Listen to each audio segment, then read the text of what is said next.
Hi, everyone. Thank you all for joining. Today we have the great honor and privilege of having Dr. Stone with us. Associate Professor Emily Stone is a respiratory physician and clinical researcher at St. Vincent's Hospital, Sydney, and School of Clinical Medicine at the University of New South Wales. Her specific research interests include quality use of clinical data, lung cancer screening, and tobacco control. She's a principal investigator for the International Lung Screen Trial, investigating selection criteria and nodule management approaches for lung cancer screening with low-dose chest CT. She is the past head of the Lung Cancer Assembly of the Asia Pacific Society of Respirology and previous chair of the Tobacco Control Committee of the IASLC. She co-convenes the Thoracic Society of Australasia Tobacco Control Committee and is deputy chair of the Thoracic Oncology Group of Australasia. Dr. Stone, thank you so much for your time and your willingness to be here with us. We're so excited to have you. Thanks, my pleasure.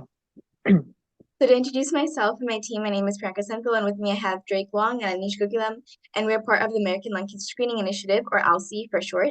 And we would like to take a few minutes to share about our organization and introduce lung cancer screening. ALCSI is a 501c3 nonprofit that is working to raise awareness about lung cancer screening. We are a team of over 200 students and doctors located across the United States. And we do the work that we do because lung cancer is the deadliest cancer in the world, causing more deaths than breast, prostate, and colon cancers combined.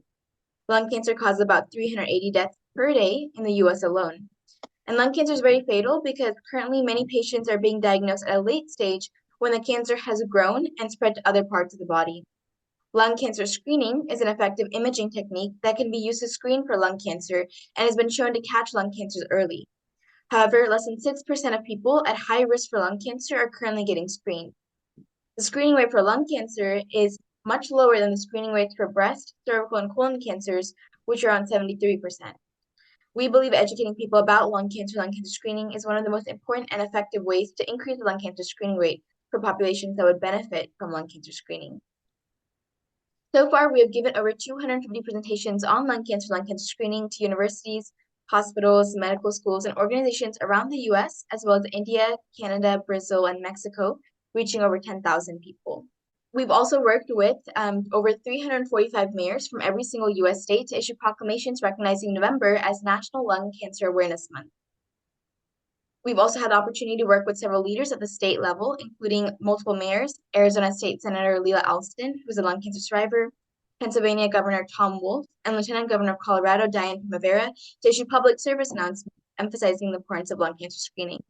And in addition to our education, outreach, and advocacy efforts, we recently started a podcast series to share the personal side of lung cancer and provide a platform for lung cancer survivors and experts to share their stories. ALCSI also worked with U.S. Congress members and senators to draft and advocate for the first ever House and Senate resolutions recognizing the importance of the early detection of lung cancer through screening. And in December 2022, the U.S. Senate passed a bipartisan resolution for the third year in a row, designating November 2022 as National Lung Cancer Awareness Month and expressing support for the early detection and treatment of lung cancer. Senate Resolution 863 expands on previous resolutions by emphasizing the need for efforts to increase awareness of screening among veterans, women, and racial minorities. ALCSI also actively worked with Representative Brendan Boyle and Senator Tina Smith to draft and advocate for Catherine's Law for Lung Cancer Early Detection and Survival Act of 2021. So lastly, we want to end by talking a little bit about lung cancer screening. Lung cancer screening is done using a low-dose computed tomography scan. This scan uses low radiation doses, is pain-free, and takes less than 5 minutes to complete. The United States Preventive Services Task Force, also known as the USPSTF, sets guidelines for who should be screened for lung cancer. And right now, they recommend that people between the ages of 50 and 80 who have a 20-pack-year smoking history or more, and who currently smoke or have quit within the past 15 years, get annual low-dose CT scans. 1 pack year is defined as smoking on average 1 pack a day for 1 year, and therefore 20 pack years can be met in a multitude of ways, including smoking 1 pack a day for 20 years, or smoking 2 packs a day for 10 years, for example. If you know anyone who might be eligible for lung cancer screening based on the criteria discussed, please encourage them to take our lung cancer screening eligibility survey so they can learn whether they are eligible and have the opportunity to connect with their team at ALCSI to guide them through the screening process. And finally, we want to highlight that there are other risk factors for lung cancer in addition to smoking, such as exposure to asbestos, a family history of lung cancer, COPD, and previous radiation therapy to the lungs. We believe that it is really important that we recognize these additional risk factors because a large number of people in the United States who have never smoked still get lung cancer. So thank you everyone for listening to that quick presentation about lung cancer and lung cancer screening. Without further ado, we can jump right into the podcast. We have a few questions prepared for Dr. Stone, but we will also have a Q&A session at the end with questions from our live audience. So our first question for you, Dr. Stone, is could you please tell us a little bit more about yourself and what a day in your life looks like? Yes, I guess I can. And thanks for that excellent introductory presentation. So I'm a respiratory physician or pulmonologist. I work in a teaching hospital in Sydney, Australia, and combine clinical work with research work. And like many clinicians, my days vary and include clinical teaching, research work, meetings, lovely things like working collaboratively with other investigators and students, and then all those nice things you do outside of medicine as well. So for our first question, what is the current state of lung cancer and lung cancer screening in Australia? So in lung cancer in Australia is similar to many Western countries in that we may be seeing that we're past the peak incidence perhaps in men, but not in women, and that primarily relates to the decline in smoking rates over the last couple of decades. But we are seeing also the emergence of non-smoking related lung cancer in a different group, and we could talk perhaps about some of those features. It remains one of the top 5 common cancers. It's the biggest cancer killer in both men and women, and it's something that we're needing to address urgently. With the introduction of new therapies, we are seeing some slight impacts on long-term outcomes, but like many other countries, we would expect that we'd get a much greater benefit in terms of survival more quickly with the introduction of lung cancer screening. And in terms of lung cancer screening, we do not yet have a program. We were very delighted in October last year when our Medical Services Advisory Committee, which is a national body that advises our government on things to do in medicine, recommended the introduction of lung cancer screening to the Australian government, and that's yet to unfold any further. In your opinion, do you believe Australia should adopt national lung cancer screening guidelines like the USPSTF guidelines for lung cancer in the US? So I think we definitely should have a program, and it should be based on validated guidelines. And I'll talk about it in our trial, we used different selection criteria from USPSTF. Our advisory committee referred to similar categorical selection criteria in their recommendation. So we haven't settled on our selection criteria just yet, but we would anticipate national guidelines for sure. Wonderful. Thank you, Dr. Stone. Our next question is, what would need to be done to implement a successful national lung cancer screening program in Australia? What do you foresee might be some of the major challenges? Million-dollar questions. So we are looking very hard at the research level on lung cancer implementation in Australia, and some of the challenges will be very similar to the United States and to other countries, and some of them will be very local. So the universal challenges will include equity of access and awareness campaigns, reducing stigma, and providing very high quality pathway from referral to the CT, and then pathways beyond. And some of the local differences, I think, relate to our particular high-risk groups, and we have a very strong focus on our Indigenous population who have much higher smoking rates at the moment, and that's a very unfortunate result from history and reflects some of the difficulties that these groups have suffered, which are very much high in our minds. We've got big distances like you have in the United States, but our distances are emptier, and our terrain can be a little rougher in some places. So we have to think very carefully about how we will provide access to scans and then ongoing care. We're looking hard at our surgical workforce, and we're looking hard at our radiological workforce, at our data management. And to be truthful, we're looking at how you have done it in the United States and what we can learn from it, the good bits and the bad bits. So one of your main focuses has been your role as a principal investigator of the International Lung Screen Trial, or the ILST. Could you walk us through the trial for those that may be unfamiliar and the main research questions you were trying to address?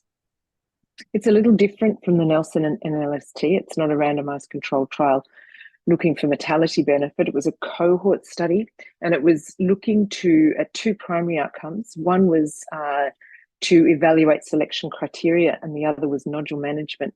In terms of the selection criteria, we are looking to test PLCO 2012 selection criteria, the risk calculator, compared with USPSTF guidelines, and we have published on that, demonstrating, certainly in our context, probably a slightly better efficacy with PLCO. And the second one was nodule management. We haven't published that data yet, but we use the PanCan model, which is again a nodule risk calculator, comparing that with volume evaluation as per the Nelson study or axial evaluation as per NLST. So just looking at those subtle differences and testing these selection criteria in our particular context. And that's an international study, so there's multiple, Australian sites and several overseas sites, including predominantly Vancouver.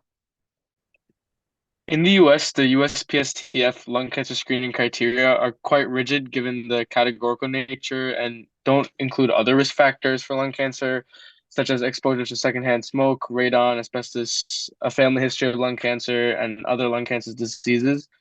So the USPSTF criteria therefore misses a lot of individuals who might be at high risk for lung cancer for these reasons, but do not personally have a heavy smoking history. So how do you think we can best optimize the patient selection criteria for lung cancer screening? Such a great question. It's very appropriate to use these sorts of selection criteria in the high-risk smoking cancer group. But I think we're all very aware that there's more to lung cancer than that. I don't think there will be one universal set of selection criteria that will capture the smoking related and the non-smoking groups. And we're seeing that from the talent study out of Taiwan, where the risk criteria there focus very much on targeting people with a minimal or light smoking history. We're about to embark on a study of never and light smoking history lung cancer screening in Australia, looking to identify that enriched population, and that will incorporate ethnicity and family history, for example. I think even in the never smoking population, it may well be that the risk criteria in Australia will differ from Taiwan, will differ from the United States, and that's where I think risk calculators can come into their own, because you can tweak them and they can be adjusted subtly to capture those differences. I suspect we'll all have to test our own populations. So I think that the simpler categorical criteria are probably not going to work for teasing out those different populations, but we haven't proven that yet. But I think we're going to need some more complex approaches. But I don't think we should be frightened of that. They can all be put into online questionnaires that can be fairly straightforward to complete. They just need to be tested well. Absolutely. I know there have been several studies that have looked at how the USPSTF criteria and eligibility for lung cancer screening according to the USPSTF criteria varies among different racial groups, and studies have shown that especially for racial minorities, oftentimes they have quit smoking for more than 15 years, and that is a major cause of ineligibility. And so is just the pack your smoking history criteria. And so a lot of racial minorities don't meet that criteria. And even within, even comparing genders or sexes, women diagnosed with lung cancer oftentimes have a lighter smoking history. So I definitely agree with your point, Dr. Stone, that a universal lung cancer screening criteria or guidelines might not be the most ideal or optimal situation, and we might need to cater and target it towards different populations and patient groups. I'm sure you're right. And with my tobacco control hat on, I draw attention to some of the science that characterizes some of the differences in nicotine metabolism that can influence tobacco smoke exposure in different ethnic groups and in the sexes as well. So I think we're going to have to learn to take a nuanced approach to this. Yes, absolutely. And so we touched upon some of the shortcomings of the USPSTF criteria, and you mentioned that you are also looking at, the good and the bad of the USPSTF criteria. Could you talk to us about what you believe are some of the, some of the successes of the USPSTF criteria and what we could build upon in the future? So I think that if we're talking specifically about the criteria, I think that they've been wonderful in getting screening to its prominent place already. I think we will always regard the NLST as a landmark study and really pivotal in this field. And the Nelson study also landmark used categorical criteria as well. And so they're not to be dismissed. But I think that and we may end up with categorical criteria in Australia simply because of the simplicity. So that they can't be dismissed. But I think that in terms of rolling out or implementing a lung cancer screening study, what we look to from the established program in the United States is the benefits, and we are actually seeing in some analyses, I think, in different states and different groups in the United States, improving uptake rates. So I think the last figure I saw was north of 14%, perhaps even north of 20% in some areas. But somebody on a meeting I was at recently made the good point that we're very good in lung cancer screening, either in the trial setting or in real life, at providing screening to the people who need it least. And I thought that was a nice way of putting it. So it's not hard to provide lung cancer screening to affluent, well-educated populations who are literate in health matters. And it's really difficult to provide it to remote rural populations with high smoking rates, a mistrust in health services, and who have distances to cover. Does that answer your question? I think I've forgotten bits of it. No, absolutely. And I think you made some really great points there as well, because as you mentioned, increasing lung cancer screening rates, especially in rural areas, I think that is definitely going to be a major challenge for the field. And especially even within the US, where we do have, several accredited lung cancer screening centers in each state.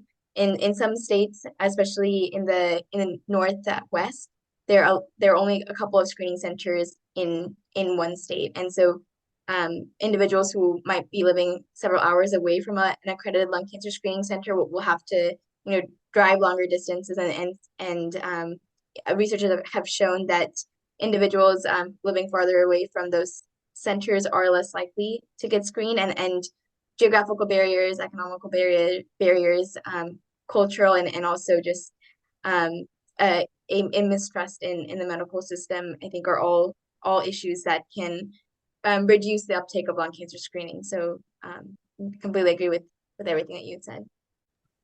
So one of the major difficulties many lung cancer screening trials have faced is low participation and attrition over the study period. What did patient participation look like in the ILST, and what strategies or techniques did you use to encourage continued participation in the trial? So we recruited in a number of ways, and we're yet to publish those data. We've done some analyses, community outreach, mass advertising. So not unlike the NLST, there was some very specific efforts through the electoral roll and through primary care. We don't yet have the specifics on that, but we were able to detect some differences, for example, between the Australian settings and Canadian settings in the success, say, of social media. Much more successful in Canada than in Australia. In terms of, so we were all sites were able to recruit to or close to target, but we don't have the denominator. In terms of continued participation, again, I can't quite tell you X% of baseline scans, how many people went on to their second scan, but the answer is most. And we had very good responses, certainly in my centre, for the all of the questionnaires we wanted completed, quality of life, other factors, etc. We hit COVID for the end of the second round of scanning, so that slowed us up a little bit, but by and large we were able to manage. to get most people scanned who wanted to show up for a scan. I think we had to, in terms of encouraging continued participation in the trial, we tried our best to be organised. We had excellent research nurses and research staff who communicated well with the patients. And I think we had a very motivated participant group because they self-selected in response to the awareness campaigns and advertising and put themselves into the study. So they're not representative, probably, of the bulk of people who are eligible for screening. We had a motivated group. I think we would have to accept and be aware that that if we were looking to capture the broader group of potential eligible participants, we would have to overcome other barriers. Yeah, and you mentioned that the PLCO M2012 model has higher sensitivity than the USPSTF screening criteria. But for those who may not know, the PLCO risk prediction model takes into account a variety of additional risk factors for lung cancer, not just age and smoking history, but also education and a variety of other risk factors that might not be easily attainable from a patient's electronic health record, for example. And I think that has been one of the major limiting factors in implementing it on a large scale in the US. And so you had just mentioned that you had pretty good participation in those questionnaires. And so do you have any strategies or any advice or insights on how, if we were to implement the PLCO risk prediction model or models similar to that, how we could, easily get information that would be needed for those models? So we obtained that information from the participants themselves. We started off with a telephone interview, but we were able to transfer the questionnaire. It's a questionnaire to an online platform, and in fact, it's easy. We had it in a format it was easy to do on a mobile phone. So we would not.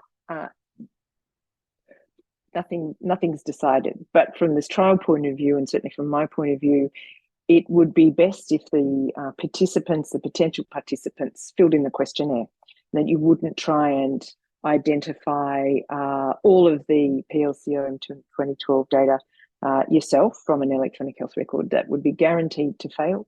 The way I think to recruit into a screening setting for people with a smoking history is to track who smokes. That's not as easy as it sounds. That's not well recorded. So I think it'll have to be a combination of approaches: primary care, electronic health record, awareness campaigns, outreach, and simply asking people when they come to appointments. We're aware that we cannot expect primary care practitioners to sit and go through the questionnaire with the participants themselves, that our system's not set up for that. They wouldn't be able to factor that into their practice in the way the current system is set up. We haven't quite nutted out how we'd do that, but I could anticipate that an education campaign followed by access to the questionnaire, followed by the participants completing themselves, would be one way to do it. One of the major challenges within the US has been educating communities about lung cancer screening and even healthcare providers to ensure people are aware of the screening guidelines and who needs to get screened. We know that you are very involved in lung cancer education efforts. So could you please tell us a little more about that aspect of your work? So I think that's done at several levels, but there's the teaching level, there's working with my own patients. I've worked for a long time intensively with our own multidisciplinary team in my institution. And more broadly, the Thoracic Oncology group of Australasia has a very strong focus on patient education. We have our own podcast series on community education, and as well with the Lung Foundation of Australia, Lung Foundation Australia, there's a focus on education there. So it's done at institution and health organisation level. I think that we have not probably yet seen a national health department federally funded screening blitz, as it were. We're not ready for that because we don't have the program. But I think that's probably where we'd have to go. We certainly have that for other cancer screening, and we're learning a lot from our other cancer screening programs, other cancer screening programs as well. It's complex, and we need to be creative in our approach to this. Can you please explain or expand upon the current stigma around lung cancer? It's we've talked about this in a lot of our podcasts, but it's really unfortunate that lung cancer does have this stigma attached to it, and for anyone who might be unfamiliar, there's been a strong association between lung cancer and smoking, and that has led to terms such as calling lung cancer a smoker's disease, or just strong ties between smoking and lung cancer, which has led to the misconception that anyone diagnosed with lung cancer must have had a strong or heavy smoking history, and regardless of whether a patient does have a smoking history or not, lung cancer or diagnosis like that of lung cancer is really life altering, and when it comes with such stigma, it can make the patient feel guilt or shame associated with a diagnosis, and that has patients have voiced that sometimes a point of hesitancy to get screened is the potential stigma or shame that might come with getting a diagnosis. And so we just wanted to ask if you could talk a little bit about what ideas you have that we can implement to reduce the stigma around lung cancer. So first of all, no one deserves lung cancer, no matter what. The second thing is that people who smoke are not to blame. We know that nicotine is highly addictive, and it's ruthlessly pushed by an unscrupulous industry that ignores science and focuses on profits, and that markets to children. And we see that, we have seen that with cigarettes, and we see it with e-cigarettes. It was the pivotal uncovering in the mid-20th century of the link between tobacco and lung cancer that finally led to the strong health messages that smoking cigarettes was bad for you. The link between lung cancer and tobacco exposure is much more prominent in the general mind than the link between tobacco exposure and anything else. Anything else. What is not appreciated as well as it should be is that if people who smoke stop, their risk of cardiovascular mortality and morbidity drops really fast. It takes a lot longer for lung cancer. So it's a cultural, social phenomenon that the link between lung cancer and smoking is very strong in the public mind, and the link between other things and smoking is much less strong. And then there's the whole question of blame. That's where the stigma comes from. And it took a lot of energy, which included awareness campaigns that used doom and gloom to push down on smoking rates. And that doom and gloom has spread and caused the stigma. That's where it comes from. And if anybody listening can remember when the AIDS epidemic started, a similar stigma surrounded that. And that took a long time to be undone. And I personally believe that one of the things that undid the stigma around AIDS was successful therapy. So then we had long-term survivors who could advocate and then be seen as just members of the community.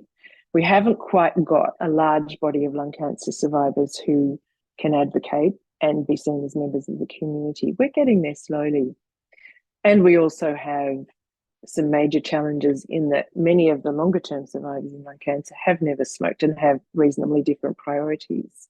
I think we need massive efforts towards education of healthcare providers as well as the general public. Even in lung cancer multidisciplinary teams, we see the impact of stigma. We see the nihilism and the hopelessness and the passivity about instituting smoking cessation. And I bore my multidisciplinary team every week by carrying on about this, but I'm happy to do it.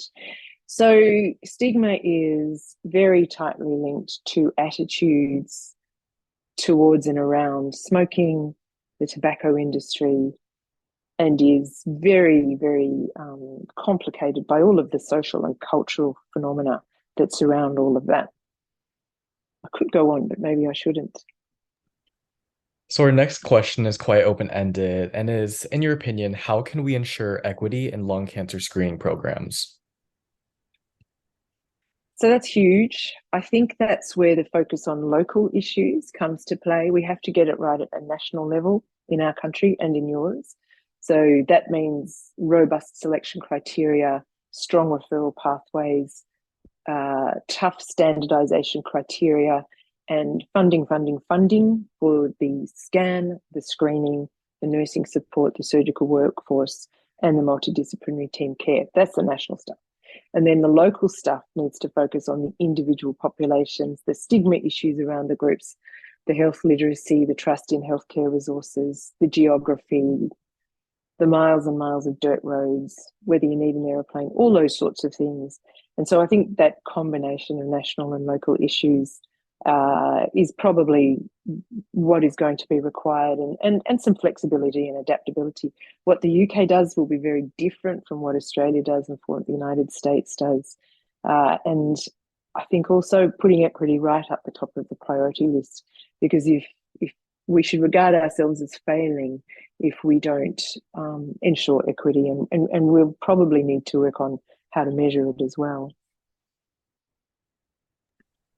You also see lung cancer patients. Could you share what it is like to interact with lung cancer patients, the common cases you see, and where you see areas for improvement in patient care? Such a rich question. So it's a cliche, but they're all different, and everybody has their own personal needs and a particular situation. I'm much braver and more straightforward than I was. It is something that's scary to deal with for healthcare providers. But what I've found is that people with a tough, scary, highly stigmatized diagnosis of lung cancer need is honesty and directness, and a sense that you're there for them, that you'll be able to deal with it and that you have things to offer.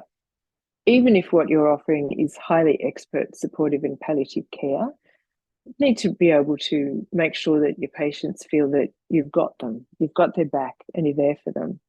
That's the general stuff. Everyone's different, but the similar things is that almost universally it's a shock. It can attack their morale, their sense of identity. And even just yesterday, I saw a gentleman who was diagnosed incidentally with a stage 1A, has had very successful surgery. It was probably smoking related, but he hadn't smoked for many years. He didn't deserve it. And he looks fantastic. He looks really, really well. He's 8 weeks post-op. He's managing his pain well. He had robotic surgery. He's very lucky. And he doesn't need adjuvant therapy. If he needs it, he has a mutation. And he's back to running on the beach. He's exactly what you want. And the biggest thing he's facing now is a psychological crisis. It's challenged his sense of identity. It's threatened his future as a father and a breadwinner. And that was the focus of our consultation. We'll do a follow-up scan in a few months. I checked his wounds, checked his lung function. It's all good. But he needs a lot of help, not just from me, in how to deal with this in terms of what has just happened to him and how does he think about himself and his family's future. So that's really important to be aware of that sort of thing. The other area that's really important is helping people with lung cancer who smoke, helping them stop. And I've learned a lot over the years from colleagues, from just thinking about it, reading about it and training myself, and being very involved with the tobacco control groups and smoking cessation groups from IASLC and my local organisations.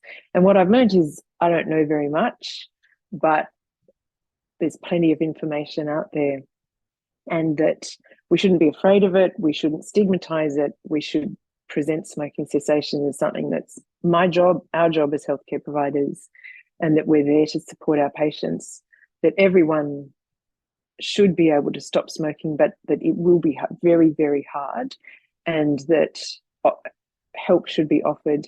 One of my American colleagues many years ago said to me, "Nobody gets away from me without a chat and a script," and I've taken that on as a mantra.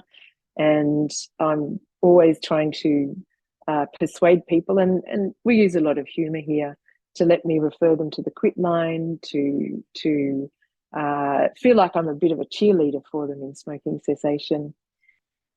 And areas for improvement in patient care, all of the above. In Australia, we need so many more lung cancer nurses. I don't have access to a dedicated lung cancer nurse in my institution, and we're working hard on that.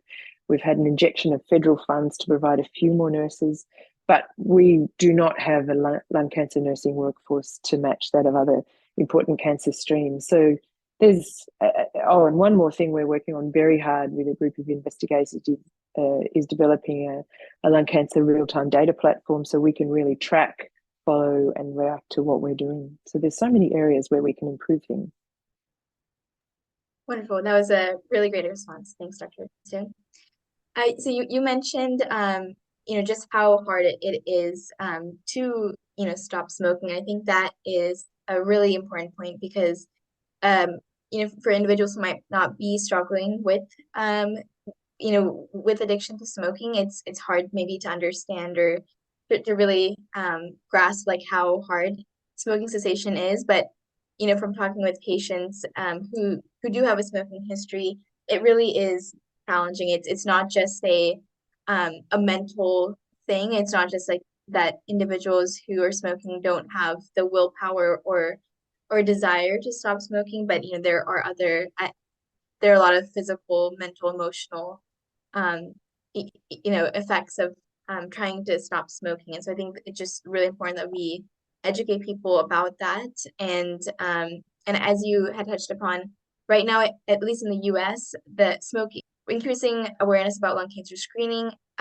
is somewhat separate from smoking cessation resources. And I think if we're able to really connect those two efforts, since they should be, really parallel efforts, and if we're able to include resources on or information about lung cancer screening in smoking cessation centers and vice versa, I think that can be really helpful because, at least in the US right now, that there's not a super clear bridge between lung cancer screening and smoking cessation unless physicians choose to do it as an individual choice. And so I definitely think that integrating smoking cessation with lung cancer screening and really explaining like how they're different, since I think we also get questions about if I get lung cancer screening, does that mean that I don't have to worry about smoking cessation and kind of vice versa. So I think just education on both of those topics is really important.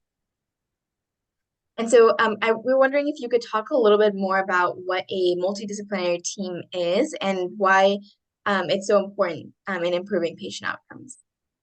Yeah, so our multidisciplinary team is exactly what it says it is. So it's a team of people who, for lung cancer, for example, who include all the clinicians and allied health practitioners who are important to lung cancer care. So obviously respiratory physicians, surgeons, pathologists, radiologists, medical and radiation oncologists, and a long list of key other people, nursing staff, physios, psychological support, palliative care, supportive and palliative care physicians.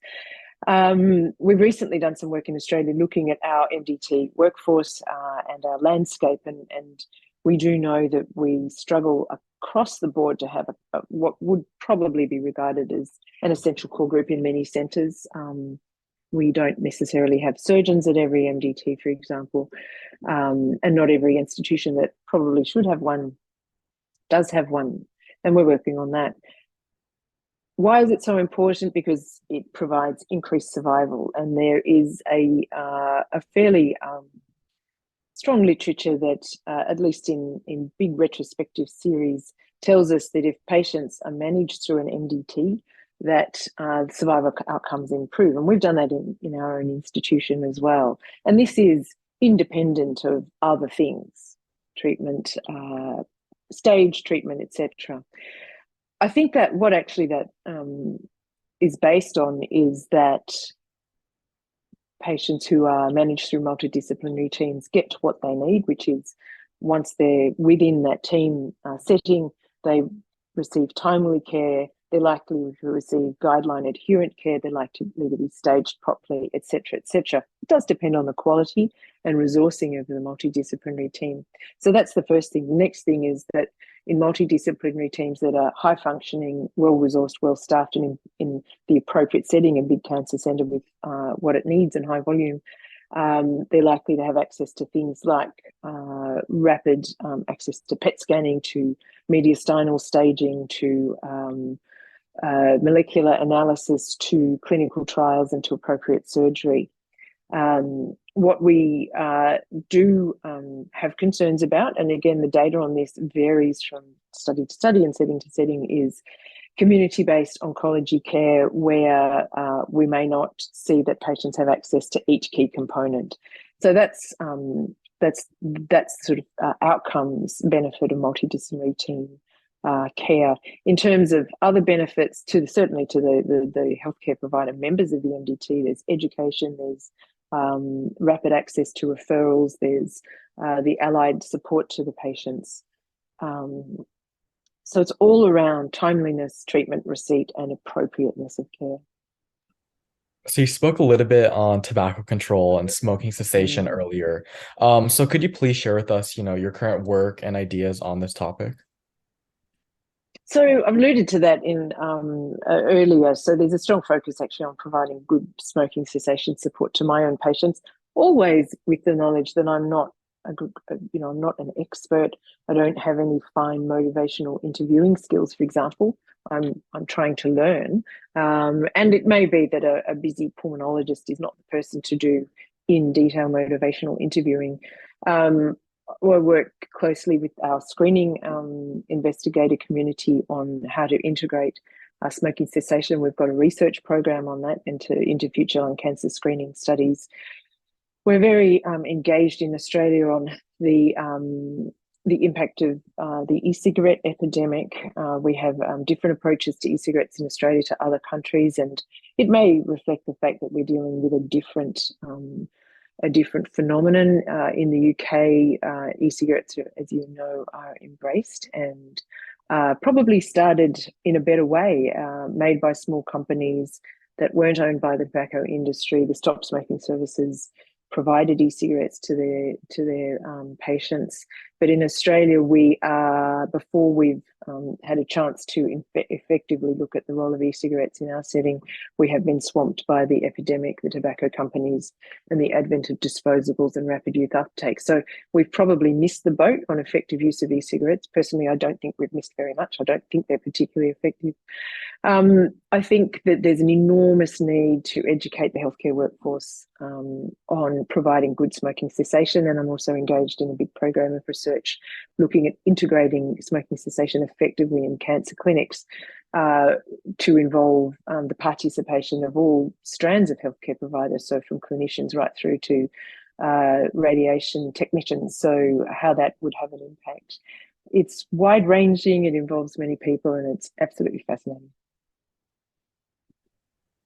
What do you believe the future of lung cancer screening will look like in Australia? Oh, such a good question. We're debating with ourselves on the big picture. When will it happen? We don't know when, if, or probably hopefully when the government will sign off on it. We don't know how long it will take to start, and we don't know the fine details of the structure. We recently at a meeting here had a very compelling presentation from a Canadian ILST investigator who's overseeing a screening program in her province, and they have a very beautiful and integrated platform, electronic health platform, which facilitates with referrals into and from the screening program. We don't have a setup for that at the moment, and I think that without that, we could face some roadblocks and traffic jams in terms of getting people from scan to nodule clinic to surgery to biopsy, etc. So I think that what will it look like in Australia? What I want it to look like is a beautifully integrated, federally funded, standardized, beautifully structured program that has clear pathways in and through the system. I suspect we won't get that initially. We may need to roll it out locally and test things along the way. But we have a very, very motivated group of healthcare providers wanting to work in that area. So there's some hope there. Thank you. Those were all of the questions we had prepared for you. So this concludes our podcast. And again, we would like to reiterate, we're so grateful that you came to speak on this podcast and for your willingness to share your wealth of knowledge and perspective on many of the pressing issues in the lung cancer world. We appreciate all the work and research you are currently doing. And thank you to everyone for listening to our podcast. Please keep an eye out for our upcoming podcasts and events, which will be listed on our website, www.alcsi.org. This week, we have a podcast with lung cancer survivor Carrie Mitchell. Zoom registration and information on these individuals can be found on our website under calendar events or in our Instagram bio. Thank you and have a great day, everyone. Thank you so much, Dr. Stone.